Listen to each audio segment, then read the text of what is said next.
जय मसीह सभी को। परमेश्वर की और हमारे प्रभु यीशु के पहचान के द्वारा अनुग्रह और शांति तुम में बहुतायत से बढ़ते जाए। तो आज मैं जो डेली डिवोशन ले रही हूँ वो कुछ लोगों का सवाल है, उसका जवाब मैं आज अच्छी तरीक़ा से देना चाहती हूँ। तो इसीलिए मैं फिर से दूसरा पत्रस उसका पहला अध्याय उसका 10 और 11 लेना चाहूँगी। इस कारण हे भाइयों, अपने बुलाए जाने और चुन लिए जाने को सिद्ध करने का भली भांति यत्न करते जाओ। तो यहाँ पर लिखा हुआ है कि अपना जो बुलावा है पहला चीज, और चुने हुए उसको सिद्ध करने का भली भांति पहचानो। तो आज मैं जो बोलना जा रही हूँ वो इसी पर है कि हमें पहचानना है, हमें जानना है भली भांति से, और उस पर हमको क्या करना है, यत्न करते जाओ, क्योंकि यदि ऐसा करोगे तो कभी भी ठोकर ना खाओगे। तो बहुत सारे हमने इसके ऊपर में क्वेश्चन भी हमने सेट किया था, तो उसमें भी बहुत सारे लोग थोड़ा कंफ्यूज थे और उनको समझ में नहीं आया उस क्वेश्चन का, और हमें गलत आंसर मिला। लेकिन अगर हम ये दोनों 10 और 11 को पढ़ते हैं तो यहाँ पर मैं जिसके बारे में आज बोलना चाह रही हूँ कि हमारा बुलावा उसको जानना है, और हम चुने हुए हैं या नहीं है, वो सबसे बड़ा सवाल है आज। तो उसका उत्तर मैं दूंगी छोटे से एक उदाहरण बाइबल से, और उससे आप अगर ध्यान से सुनोगे तो आपको समझ में आ जाएगा कि आपका सिर्फ आप बुलाए हुए हैं कि आप चुने हुए भी हैं। तो आज जो हमारा डेली डिवोशन का था वो है पहला थिस्सलुनीयों 5:24। तुम्हारा बुलाने वाला सच्चा है और वो ऐसा ही करेगा। तो यहाँ पर फिर से हमें जानने को मिलता है कि जो हमें बुलाया है वो हमें चुनता है, और उसका बुलाहट हमेशा क्या होता है, सच्चा होता है, और वो ऐसा ही करते चले जाएगा। वो हमेशा हमारे साथ रहेगा। He will be faithful to us till the end। वो हमारे साथ विश्वास रखेगा हमारे ऊपर में, और वो सर्वदा के लिए रहेगा। तो चलिए आज हम कुछ बाइबल रेफरेंसेस को लेते हैं और उससे हम देखते हैं किस तरह से आपसे आज परमेश्वर बातें करता है।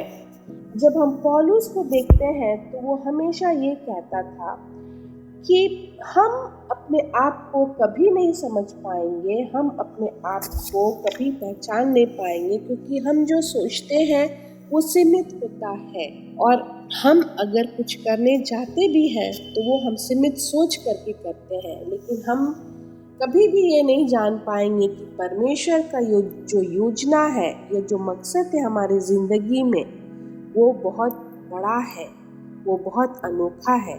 तो उसको अगर हम नहीं समझ पाएंगे और हम अपने ज़िंदगी को यूं ही ले करके चलेंगे तो हमारा जो मकसद है ज़िंदगी का वो एक ही जगह में स्थिर रहेगा, और हमारा जो योजना है हमारी ज़िंदगी में वो सिर्फ कुछ दूरी तक रहेगा, उसके बाद में वो अंत हो जाएगा। और वो हम देखते हैं भजन संहिता 119 का 96 में, उसमें ऐसा लिखा हुआ है, जितने बातें पूरी जान पड़ती है उन सबको तो मैंने अधूरी पाया है, परंतु तेरी आज्ञा का विस्तार बड़ा है। तो जितना भी हम जान पाएंगे, जितना भी हम सोच पाएंगे, वो अधूरा ही रहता है, क्योंकि हम परमेश्वर को कभी भी पूरा तरीका से हम समझ नहीं पाएंगे। उनका योजना, उनका मकसद हमारे ज़िंदगी में हम पूरा नहीं जान पाएंगे।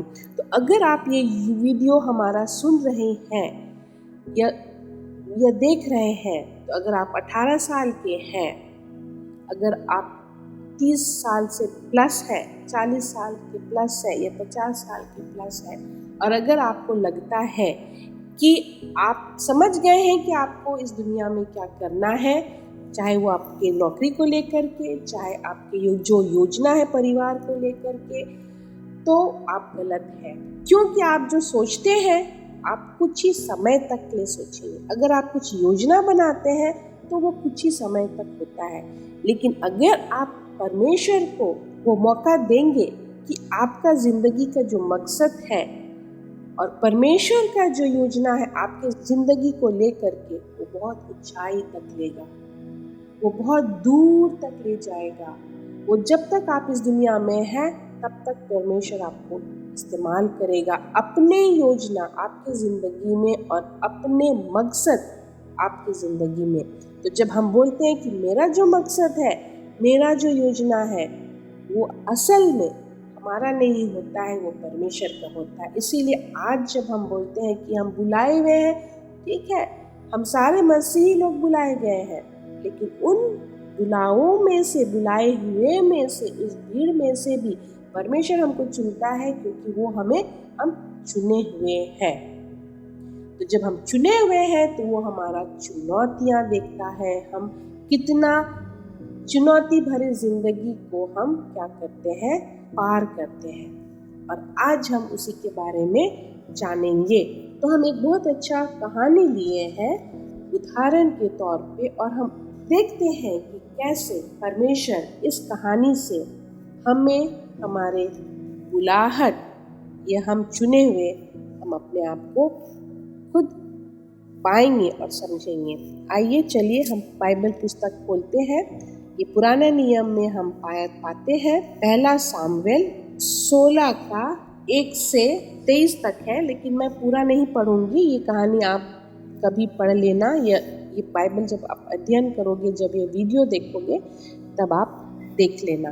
तो सामुएल एक परमेश्वर का सर्वेंट था, सेवक था, जिसको परमेश्वर बहुत अच्छी तरीक़ा से अपने लोगों के बीच में इस्तेमाल कर रहा था, और लोग उनकी बातें को बहुत मानते थे, और वो जो कुछ भी बोलता था वो लोग उसके ऊपर में सोचते थे और अमल करते थे अपने ज़िंदगी में। तो वो जहाँ जहाँ जाता था, लोगों को पता था कि वो परमेश्वर का दास था, और वो जो कुछ भी करेगा वो परमेश्वर से अगुवाई पा करके करेगा। तो यहोवा ने सामुएल से कहता है कि मैं तुझको, ये पहला वर्स है, मैं तुझको बेतलहम वासी यीशु के पास भेजता हूँ, क्योंकि मैंने उसके पुत्र में से एक को राजा होने के लिए चुना है। तो चुना है, तो यहाँ पर चुनाव के बारे में हम देखते हैं। तो यहाँ पर वो कहता है, हम इंग्लिश में जैसी कहते हैं, लेकिन यहाँ पर लिखा हुआ है, हिंदी में उसे कहते हैं यीशु, और इंग्लिश में है जैसे। तो दूसरा में हम पढ़ते हैं, आगे हम देखते हैं, यहोवा ने फिर कहता है, एक बिछाए साथ ले जा कर कहना, मैं यहोवा के लिए यज्ञ करने आया हूँ, और उस यज्ञ पर यीशु को न्योता देना, तब मैं तुझे बताऊंगा कि तुझको क्या करना है। तब उसको परमेश्वर योजना देने लग जाता है, इंस्ट्रक्शंस देने लग जाता है, और उसे कहता है कि और जिसको मैं तुम्हें बुलाऊं उसी को मेरी ओर से अभिषेक करना। तब सामुएल ने यहोवा के कहने के अनुसार किया, और वो बेतलहम गया। बेतलहम का नगर वो जाता है, और यहाँ पे ये जो जसी है, ये शाऊ है, उनका 9 पुत्र होता है, और उन 9 में से परमेश्वर सामुएल को कहता है कि एक ऐसा पुत्र होगा जिसका नाम दाऊद होगा, वो अगला राजा बनेगा इस्राएल देश के लिए। फिर हम आगे पढ़ते चले जाते हैं। तो यीशु एक एक करके अपने पुत्र को आगे लाता है, और सामुएल जब एक पुत्र को देखता है, तब 6 में जाते हैं कि एक पुत्र है जिसका नाम है एलीबान। उसको अगर जब वो देखता है तो सोचने लगता है कि निश्चय ये जो यहोवा के सामने है वही उसका अभिषेक होगा। परंतु साथ पढ़ते हैं, परंतु यहोवा ने शामुएल से कहा, ना तो उसके रूप पर दृष्टि कर और ना उसके कद की ऊंचाई पर, क्योंकि मैंने उसे अयोग्य जाना है, क्योंकि यहोवा का देखना मनुष्य का सा नहीं है। मनुष्य जो बाहर का रूप देखता है, परंतु यहोवा की दृष्टि मन पर करती है। तो यहाँ पर कहता है उसे कि इसको जो तूने देखा और तूने सोचा कि इसी को अभिषेक करना है, नहीं, इसके जो रूप है, उसका जो ऊंचाई है, कद है, उस पर नहीं जाओ, क्योंकि मनुष्य सिर्फ ऊपरी रूप को देखता है और उसी से चुनता है, लेकिन मैं यहोवा, मैं दिल देखता हूँ। तो मेरा दृष्टिकोण बिल्कुल अलग है मनुष्य के दृष्टिकोण से। तब हम अगर 10 पढ़ते हैं तो यहाँ पर लिखा हुआ, इस प्रकार यशाव अपने 7 पुत्र को सामुएल के सामने भेजा और सामुएल यशाव से कहता है, यहोवा ने इन्हें में से किसी को नहीं चुना है। तब शुरू में सामुएल को समझ में नहीं आता है, लेकिन पवित्र आत्मा के द्वारा परमेश्वर उससे बातें करता है और वो उसका 9 पुत्र होता है, लेकिन अभी तक में उसने 7 पुत्र को देखा। तब उसने कहा कि तुम्हारा और कोई पुत्र नहीं है।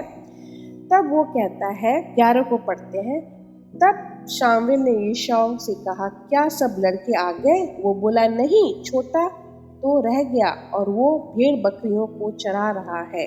शामुएल ने यशाव से कहता है, उसे बुलावा भेज, क्योंकि जब तक वो यहाँ न आए तब तक हम खाने को नहीं बैठेंगे। फिर 12 में हम देखते हैं, तब वह उसे बुलाकर भीतर ले आया। उसके तो लाली झलकती थी और उसकी आंखें सुंदर और उसका रूप सुडौल था। तब यहोवा ने कहा, उठकर इसका अभिषेक कर, यही है। तब जब दाऊद आता है, जो उनका यशाव का सबसे छोटा पुत्र, जैसे उसको देखता है तो उसका जो आंखें उसे दिखता है, उसका जो सुडौल रूप उसको देखता है और उसके आंखों में जो लालीपन झलकता था, तब यहोवा ने सामुएल को तुरंत कहता है, हाँ यही है, इसी को तुम क्या करो, अभिषेक करो। और उसको वो अभिषेक करता है और वो चले जाता है। तो यहाँ पर एक चीज हमको समझने को देखने को मिलता है कि सामुएल एक भविष्यवक्ता था, एक सेवक था, लेकिन फिर भी वो नहीं समझ पाया था कि परमेश्वर का काम करने का तरीका क्या है। तो हमारे लिए भी हमारी ज़िंदगी में हम चाहे जितना भी प्रचार कर ले, हम चाहे जितना भी बड़े से बड़े योजना या जो डिसीजन ले ले अपने ज़िंदगी में, लेकिन अगर उसमें हमारा परमेश्वर का अगर योजना नहीं है उस डिसीजन में, उस सोच विचार में, और अगर हम परमेश्वर के अनुसार नहीं चलते हैं तो वो हमारा काम नहीं पूरा होता है या हम पर उस पर परमेश्वर नहीं मदद करेगा। तो उससे हमको पता चलता है कि हम सब बुलाए हुए हैं, लेकिन परमेश्वर का योजना हमारे ज़िंदगी में कैसे है वो सिर्फ परमेश्वर हमको बताएगा, अगर हम चुने हुए अपने आप को कहते हैं और परमेश्वर हमें चुनता है। तो परमेश्वर हमारा क्या करता है? परमेश्वर हमारा दिल देखता है। तो जैसे उसने सामुएल को इस्तेमाल किया यशाव का घर ले जा करके उनके सबसे छोटे बेटे दाऊद को, जैसे उसने देखा, उसने कहता है कि यही है, इसको तुम अभिषेक करो। तो हमें भी उसी तरह से परमेश्वर में हो लेना है और परमेश्वर का दिल जानना है।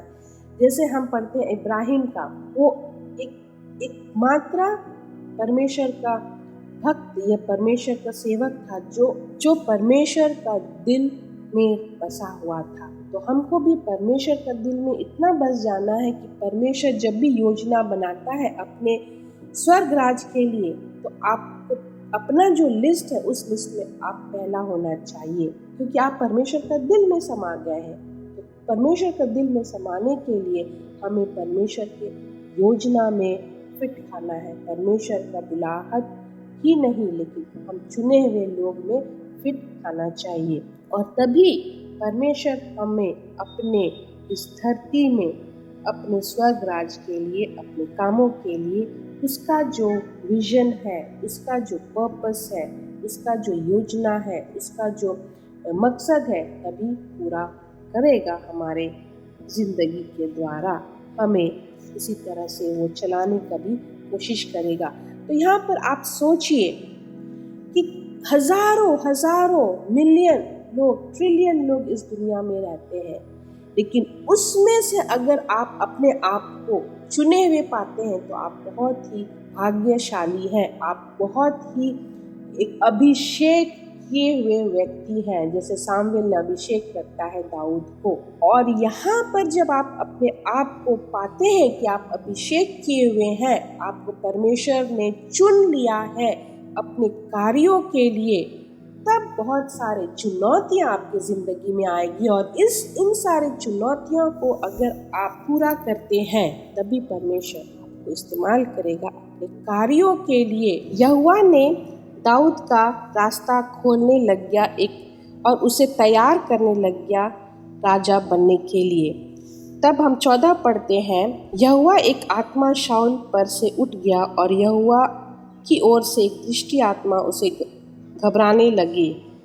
तब शाऊल के कर्मचारियों ने उसे कहा, सुन, परमेश्वर की ओर से एक दुष्ट आत्मा तुझे घबराता है। तो उनके जो कर्मचारियां था वो लोग दाऊद के बारे में पहले ही जान चुका था कि वो बहुत अच्छा वीणा बजाने वाला है।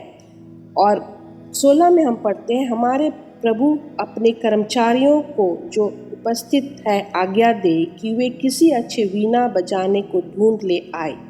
तब उन लोगों ने क्या किया?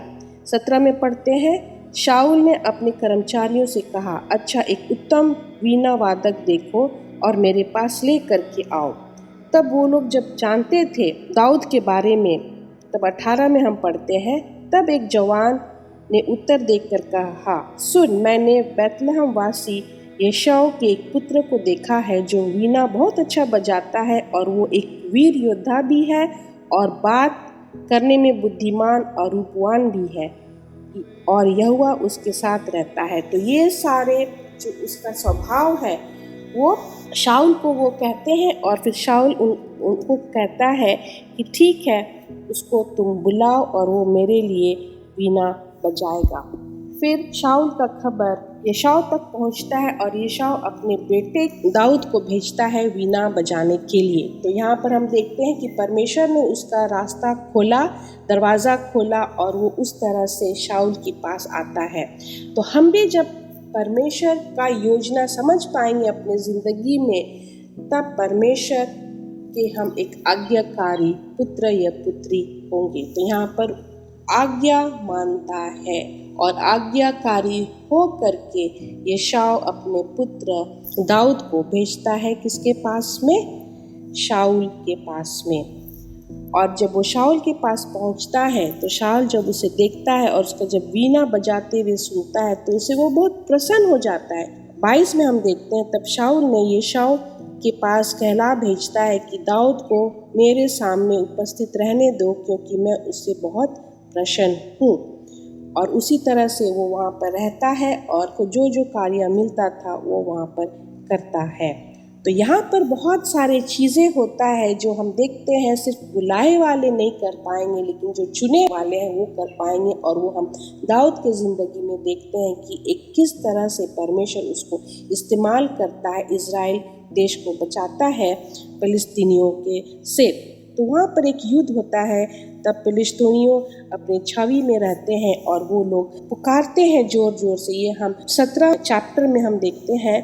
और वो लोग ज़ोर ज़ोर से अपने पांति में खड़े रहते हैं और वो ज़ोर ज़ोर से कहते हैं, 10 को देखते हैं। फिर वो फिलिस्तीनियों कहते हैं कि मैं आज के दिन इज़राइलियाँ पांतियों को ललकारता हूँ कि किसी पुरुष को मेरे पास भेजो कि हम एक दूसरे से लड़ें। उस फिलिस्ती की इन बातों को सुनकर शाऊल और समस्त इज़राइलियों का मन कच्चा हो जाता है और वे अत्यंत डर जाते हैं। और ये सारा चीज़ दाऊद देखता है। तब दाऊद के अंदर में एक ऐसा लीडरशिप क्वालिटी होता है, वो जा करके शाऊल को कहता है कि मैं उस युद्ध में जाना चाहता हूँ और मैं वहाँ पर वो करूँगा जैसे जैसे तुम मुझे आज्ञा दोगे। तो पहला चीज़ है कि हमें आज्ञाकारी बनना है। दूसरा चीज़ है कि जो भय होता है हमारे मन में, उस भय को हमको दूर भगाना है। जहाँ हमारे मन में एक भय उत्पन्न होगा जो दुश्मनों को देख करके, तब वहीं पर हमारी आधा लड़ाई क्या होगी? लड़ाई से हम हार जाएंगे। लेकिन अगर हम अपने मन, जैसे यहाँ पर हम देखते हैं कि शाऊल और जितने भी इजरायली लोग थे वो लोग डर गए। वो लोग देखे कि अरे हमारे ही तरफ से कौन युद्ध करने के लिए जाएगा। लेकिन दाऊद खुद सामने आता है और वो शाऊल को कहता है कि मैं भेड़ चराने वाला हूँ और किस तरह से मैं अपना भेड़े को बचाता था शेर के मुंह से, और मैं ये लड़ाई भी लड़ूंगा। चैप्टर 17:38 में हम पढ़ते हैं, तब शाऊल ने अपने वस्त्र दाऊद को पहनाई और पीतल का टोप उसके सर पर रख दिया और झेलम उसको पहनाया। तब शाऊल बोला कि चलो तुमको मैं भेजता हूँ, तुम भी जो लड़ाई का वस्त्र है उसको पहन करके तुम जाओ। लेकिन दाऊद क्या कहता है? दाऊद कहता है कि तब दाऊद ने उनकी तलवार वस्त्र के ऊपर कसी और चलने का यत्न किया। तो जब उसने आज्ञाकारी होकर के शाऊल का दिया हुआ वस्त्र पहन करके कोशिश करता है आगे चलने के लिए, तब उससे वो हो नहीं पाता है। तो वो क्या कहता है? इसलिए दाऊद ने शाऊल से कहा, इन्हें पहने हुए मुझसे चला नहीं जाता, क्योंकि मैंने इसे कभी परखा नहीं है, क्योंकि मैंने कभी इसको पहना ही नहीं, क्योंकि वो एक चरवाहा लड़का था। और दाऊद ने उन्हें उतार देता है। तो यहाँ पर क्या देखते हैं? उसके अंदर में कौन सा आत्मविश्वास था, आत्मशक्ति था? वो परमेश्वर का था। कैसे परमेश्वर का आया? क्योंकि सामुएल को पिता परमेश्वर ने दाऊद के ऊपर में बोला था कि उसको अभिषेक करने के लिए। तो वो अभिषेक पवित्र आत्मा का उसके ऊपर में उतर चुका था। तो उसका चाल चलन, उसका बोलने का तरीका, उसका लीडरशिप क्वालिटी सारा अब धीरे धीरे उभर रहा था और वो दिखने को भी मिल रहा था। तो वो दुश्मनों से बिना घबराए, वो शाऊल जो एक राजा था, उसको वो जा करके बोलता है। और तब वो जब उसको वस्त्र पहनाता है तो वस्त्र भी वो पहनने के लिए तैयार नहीं होता है। और फिर वो क्या कहता है? 40 में हम देखते हैं, तब उसने अपनी लाठी हाथ में ली और नाल में से 5 चिकनी पत्थर छांट कर अपने चरवाहे की थैली अर्थात अपने झोले में रखा और अपना गोफन हाथ में लेकर पलिश्तियों के निकट पहुंच गया। तो वो सिर्फ 5 छोटा छोटा जो पत्थर बोलते हैं, गिलियां जो बोलते हैं, उसको अपना जो चरवाहा वाला जो उसका थैली थी उसमें रखता है। और हमारे जो लैंग्वेज है जिसमें हम गुलेल कहते हैं, स्लिंग कहते हैं इंग्लिश में, उसको हाथ में लेता है और फिर वो आगे जाता है फिलिस्तियों के सामने। लेकिन जब वो फिलिस्तियों के सामने जाता है तो वो लोग उसको देख करके हंसते हैं। वो लोग सोचते हैं कि ये छोटा सा बालक हमसे क्या लड़ेगा। फिलिस्तियों काफ़ी उसके ठहाका लगा रहे थे और बहुत हंसी मजाक कर रहे थे। और हम 43 में पढ़ते तब फिलिस्तियों ने दाऊद से कहता है कि क्या मैं कुत्ता हूँ कि तू लाठी लेकर के मेरे पास आता है? और फिर तब फिलिस्तियों अपने देवताओं का नाम लेकर के दाऊद को फिर कोसने लग जाता है। फिर हम आगे आगे पढ़ते हैं, यहाँ पर लिखता है, फिर फिलिस्तियों ने दाऊद से कहता, मेरे पास आओ, मैं तेरा मुंह आकाश के पंछियों और वन पशुओं को दे दूंगा। तब यहाँ पर हम क्या पढ़ते हैं? कितना अच्छे तरीका से दाऊद फिलिस्तियों से कहता है, तू तो तलवार और भाला और सांग लिए हुए मेरे पास आता है, परंतु मैं सेनाओं के यहोवा के नाम से तेरे पास आता हूँ। कितना बड़ा शब्द कहता है वो छोटा सा बालक दाऊद। उसको अभिषेक किया था सामुएल ने और उसी अभिषेक से उसके ऊपर में पवित्र आत्मा इतना भरा हुआ था। उसी आत्मा में रह करके वो कहता है कि परंतु मैं सेनाओं के यहोवा के नाम से तेरे पास आता हूँ, जो इजराइलिया सेना का परमेश्वर है और उसी को तूने ललकारा है। तो वो फिलिस्तियों से कहता है कि तुमने ललकारा है आज और मैं तुम्हारे सामने खड़ा हूँ और मेरे साथ में इजराइल सेना का परमेश्वर है और मैं सेनाओं के यहोवा के नाम से तुम्हारे पास आता हूँ। आज के दिन यहोवा तुझको मेरे हाथ में कर देगा और मैं तुझको मारूंगा और तेरा सर से धड़ से अलग करूंगा। और मैं आज के दिन फिलिस्ती सेना के शव आकाश के पंछियों और पृथ्वी के जीव जंतु को दे दूंगा। तो ये जो ललकारता है उसे छोटा सा बालक दाऊद ये कहता है उनके सामने में जाकर के, तब समस्त पृथ्वी के लोग जान लेंगे कि इजराइल में एक परमेश्वर है।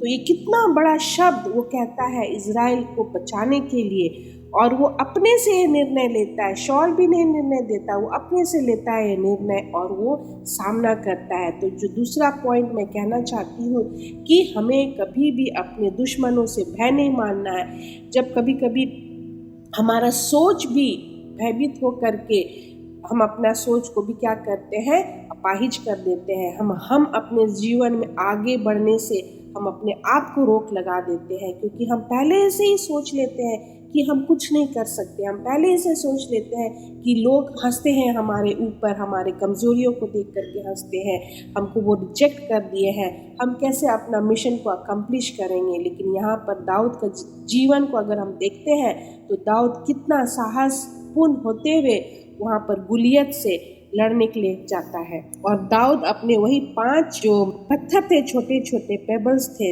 उसको निकालता है अपने चरवाहा का थैली से और वो गुफन में रखते हुए वो गुलायत के सर पे मारता है। और वो पत्थर के मार खाने से वो क्या होता है, वहीं पर भूमि में उसका मुंह गिरता है, सर गिर जाता है और वो ऐसे पूरा गिर जाता है। तब ये हम देखते हैं 48 और 49 में। और ये कैसे वो कर पाता है, क्योंकि परमेश्वर उसका साथ दिया था, परमेश्वर उसके साथ था।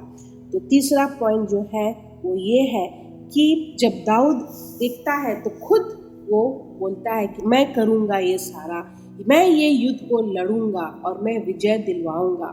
तो यहाँ पर बहुत शॉल और जितने भी वहाँ पर उनका जो सिपाहियाँ थे और ये दाऊद के भाई सब थे वहाँ पर, सब उनको बहुत सारे ओपिनियंस दे रहे थे। वो लोग बोल रहे थे कि तुम नहीं कर पाओगे, तो तुम्हारा ये काम नहीं। बहुत सारे लोग इर्द गिर्द शाऊल को लेकर के वो बोल रहे थे, लेकिन उसने किसी का नहीं सुना। लेकिन जिस तरह से उसको पवित्र आत्मा ने चलाया, वो उसी के अनुसार गया और वहाँ पर युद्ध किया और वो विजय हुआ।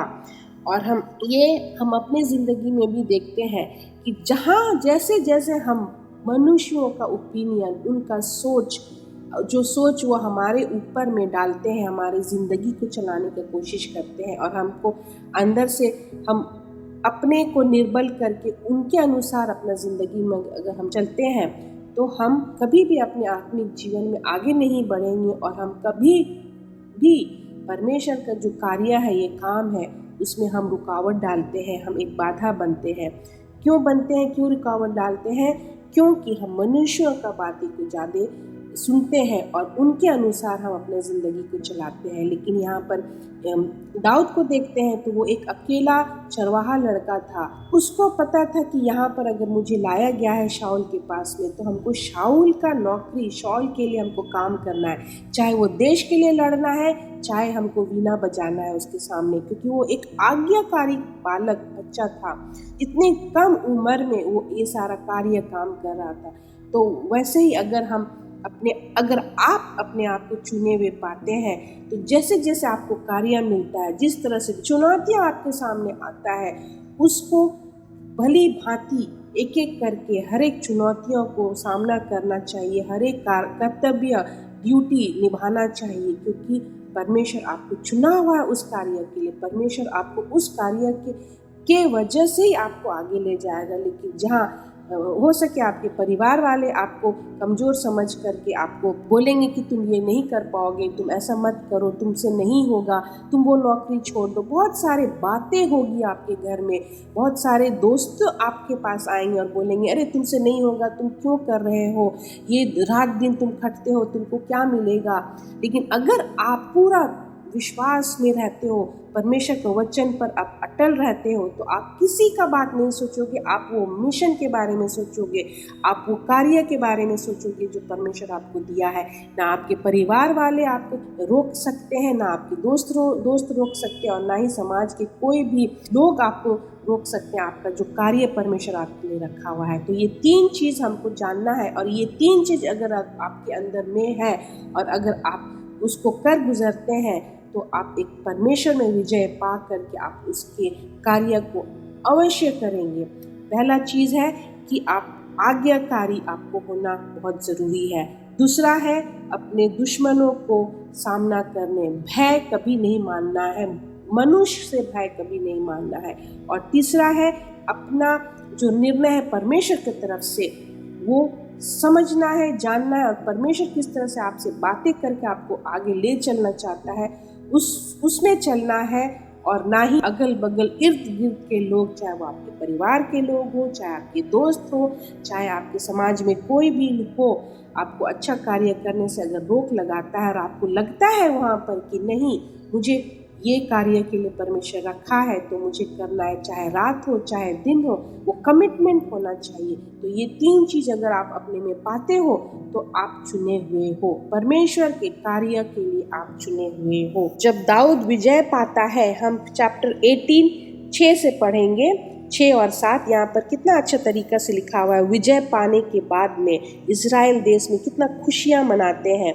तब दाऊद उस फिलिस्ती को मार कर लौट रहा था और वे सब लोग भी आ रहे थे। तब सब इज़राइली नगरों में स्त्रियां डफ और तिकोने बजा लिए हुए आनंद के साथ गाती और नाचती हुई शाऊल राजा के स्वागत में निकली। और वे स्त्रियां नाचते हुए एक दूसरे के साथ ये गाती गई, शाऊल ने तो हजारों को परंतु दाऊद ने लाखों को मारा। कितना अच्छा संगीत था। यहाँ पर शाऊल राजा का भी जय जयकार होता है। और उसका जय जयकार किससे होता है? वो जो एक बालक दाऊद को रखा था, उस दाऊद ने अपना कर्तव्य को पूरा किया और इज़राइल देश को विजय बनाया। तो उसमें दाऊद की भी प्रशंसा स्तुति की जाती है और उसके साथ साथ शाऊल की भी स्तुति और प्रशंसा की जाती है। और फिर से मैं ये पढ़ूंगी कि वो लोग गीत गाते, डफली बजाते हुए ये गा रहे थे, शाऊल ने तो हजारों को परंतु दाऊद ने लाखों को मारा। तो शाऊल भी एक राजा होकर के बहुत बार विजय दिलाया था, बहुत बार उसने ऐसे काम किया था, लेकिन उसने सिर्फ हजारों को किया था। लेकिन आज दाऊद ने क्या किया? लाखों को मारा। तो ये बहुत बड़ा शब्द इजरायली लोग ने दाऊद को कहा और इससे पूरा साफ हो गया था कि वो दूसरा राजा बनने वाला है। तो यहाँ पर पिता परमेश्वर हमारे लिए भी वो योजना बनाया है, ऊंचे ऊंचे बड़े बड़े काम करने के लिए। लेकिन उस काम को करने के लिए, उस योजना को, उस मिशन को, उस चीज़, बड़े बड़े परमेश्वर का चीज़ को हासिल करने के लिए हमें ऐसे यूं ही नहीं मिलेगा। उसके लिए हमें बहुत सारी जद्दोजहद करना पड़ेगा, हमें चुनौतियां हमारे सामने रहेगा। उससे एक अच्छा निर्णय लेकर के हमको आगे बढ़ना है।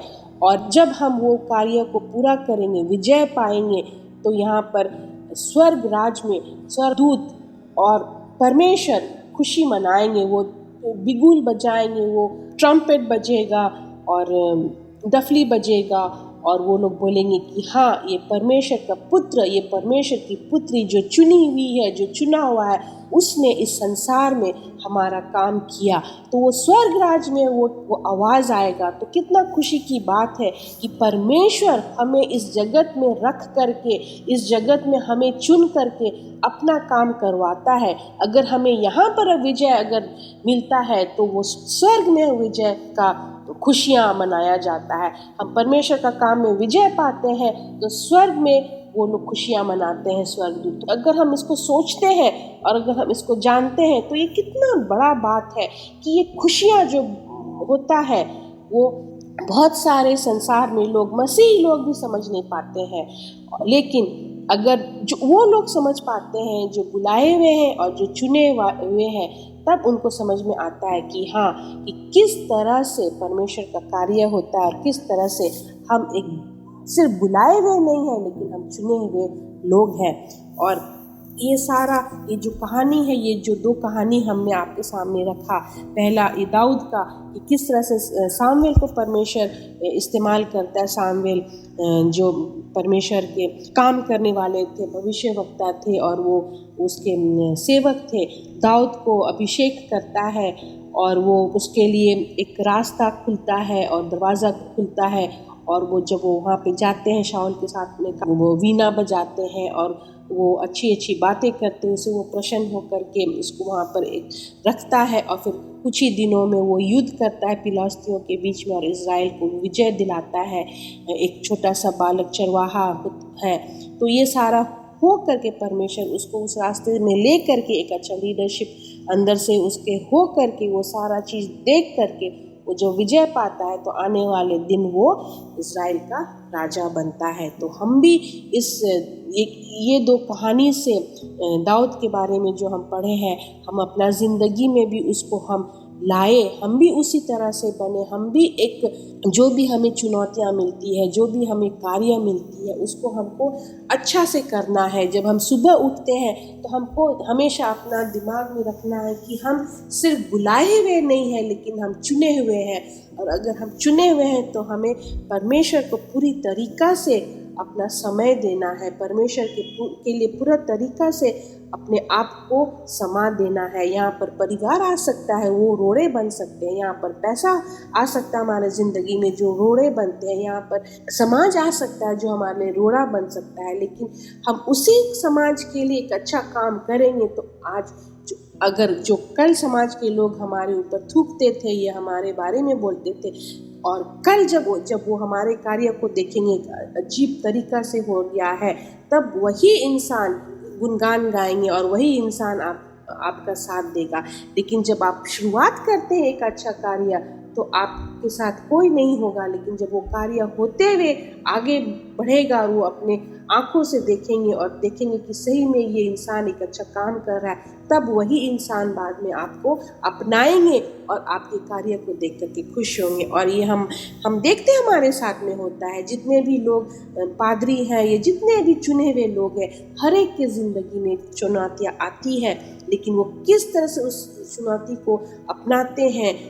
युद्ध होता है उसके, चाहे वो मन में युद्ध होता है, चाहे वो लोगों के साथ युद्ध होता है, लेकिन वो डगमगाते नहीं हैं, लेकिन वो आगे बढ़ते ही चले जाते हैं परमेश्वर का कार्य करने के लिए। और इसीलिए हम दूसरा पत्रस 1:10 और 11 में सही लिखा हुआ है, और ये हम फिर से पढ़ करके आपको बताते हैं कि इस कारण हे भाइयों, अपने बुलाए जाने और चुन लिए जाने को सिद्ध करने का भली बात यत्न करते जाओ, क्योंकि यदि ऐसा करोगे तो कभी भी ठोकर ना खाओगे। तो कभी भी ठोकर नहीं खाओगे। तो अगर हम परमेश्वर का काम करते हैं और चुने हुए रहते हैं, तो परमेश्वर हमेशा हमें क्या करता है, 11 में लिखा है, वरन इस रीति से तुम हमारे प्रभु और उद्धारकर्ता यीशु मसीह के अनंत राज्य में बड़े आदर के साथ प्रवेश करने पाओगे। तो स्वर्ग में भी हमें एक इज्जत मिलेगा। जब हम प्रवेश करेंगे तो इज्जत मिलेगा वहाँ पर, और उस राज्य में बड़े आदर से हमें वेलकम किया जाएगा, स्वागत किया जाएगा। तो कितना अच्छा लगता है ये जब हम पढ़ते हैं, कितना अच्छा लगता है कि परमेश्वर हमसे इतना प्यार करता है, और जब वो हमें बुलाता है अपने कार्यों के लिए और हम खुशी खुशी उसको अपनाते हैं और वो अपना बना करके जब हम करते हैं, तो परमेश्वर सिर्फ हमें नहीं, लेकिन हमारे इर्द गिर्द हमारे परिवार के लोग भी, उससे उनके ज़िंदगी में भी असर होता है, और वो असर दिखता है और एक माहौल को हम बदल देते हैं। इसीलिए हम कहते हैं कि पिता परमेश्वर का काम बहुत अद्भुत, बहुत महान होता है, और वो अद्भुत और महान काम परमेश्वर अपने सेवक, अपने चुने हुए लोगों के द्वारा करता है, और वो होता है। अगर हमारा टेस्टिमनी जो मैंने आपसे शेयर किया था कुछ दिन पहले डेली डिवोशन में, कि हमारा जो टेस्टिमनी था वो परमेश्वर ने किया, मैंने नहीं किया, लेकिन परमेश्वर ने किया। और वो किस तरह से था, अद्भुत तरीक़ा से था, वो अचंभित तरीक़ा से था, वो बड़े बड़े कार्य था। तो ये सारा शब्द सिर्फ परमेश्वर का कार्य के लिए ही होता है। लेकिन अगर हम देखेंगे संसार के लोग भी बड़े बड़े कार्य करते हैं, लेकिन वो अपने ही सोच, अपने ही समझ से करते हैं, जो लिमिटेड रहता है। जो हम पढ़े अभी भजन संहिता 119 में, कि जितने बातें पूरी जान पड़ती है, उन सब बातों को तो मैंने अधूरा ही पाया है। तो अधूरा ही होता है वो, लेकिन अगर परमेश्वर की तरफ से होता है तो कार्य पूरा होता है। तो हमें जब भी हम दुनिया में बड़े बड़े कार्य होते हुए देखते हैं, तो वो एक दिन समाप्त होगा, लेकिन अगर हम परमेश्वर का कार्य करेंगे इस दुनिया में, तो वो समाप्त नहीं होगा।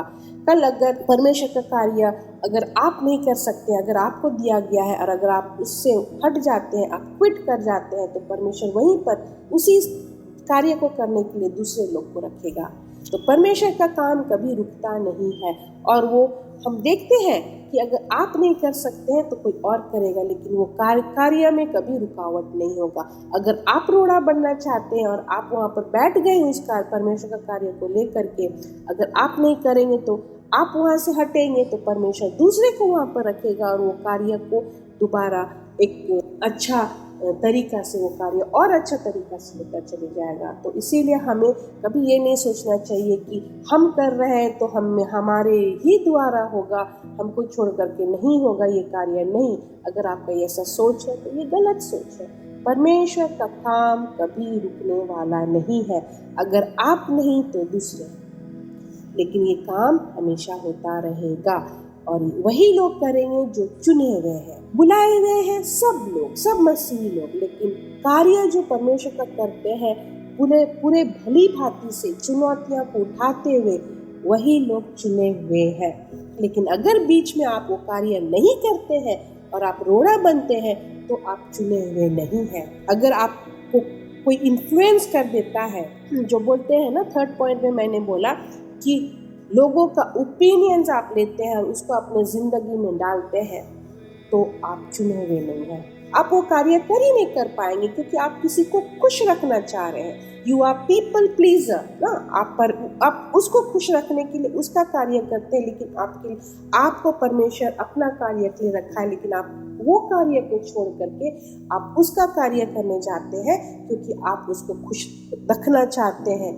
लेकिन आप यहाँ पर भूल जाते हैं कि उसको अगर आप उसका कार्य करने जा रहे हैं और उसको अगर आप खुश रखना चाहते हैं, तो वो क्या होगा, कुछ ही क्षणों के लिए होता है, कुछ ही दिनों के लिए होता है, कुछ ही साल के लिए होता है। लेकिन आप परमेश्वर का कार्य, वो सारे चीज को छोड़ करके अगर आप करोगे, तो वो कार्य आप हमेशा क्या होगा, सफल होगा और अच्छा होगा। भले कभी कभी समय लगता है, लेकिन वो कार्य सफल होगा। और ये आज मैं आप लोगों के सामने रखी हूँ, क्योंकि कुछ लोग वो नहीं समझ पा रहे थे बुलावा और चुनाव के बारे में। तो आज मैं वो क्लियर कर दी हूँ कि अगर आप चुने हुए हैं तो आपको चुनौती मिलेगा ही मिलेगा, लेकिन उस चुनौती को आप किस तरह से सामना करते हैं, वो उससे आपको पता चल जाएगा कि आप सही में परमेश्वर के चुने हुए हैं। तो आप बहुत आशीषित हुए हैं आज का मैसेज को सुन करके। मैं फिर से आपको जैसे हर एक दिन बोलती हूँ, आप इसको क्या करें, शेयर करें लोगों को इस वीडियो को, और आप सब्सक्राइब अगर अभी तक नहीं किए हैं तो आप अवश्य सब्सक्राइब करें। और हमारा सारा डिटेल्स लिखा हुआ है उस पर, अगर आप हमें मदद करना चाहते हैं आर्थिक रीति से, तो हमारा एड्रेस दिया हुआ रहता है। आप उस एड्रेस पर जाए और आप परमेश्वर के कार्य के लिए आप अवश्य हमें सपोर्ट करें, और परमेश्वर आपको हमेशा क्या करेगा, आशीषित करेगा। धन्यवाद।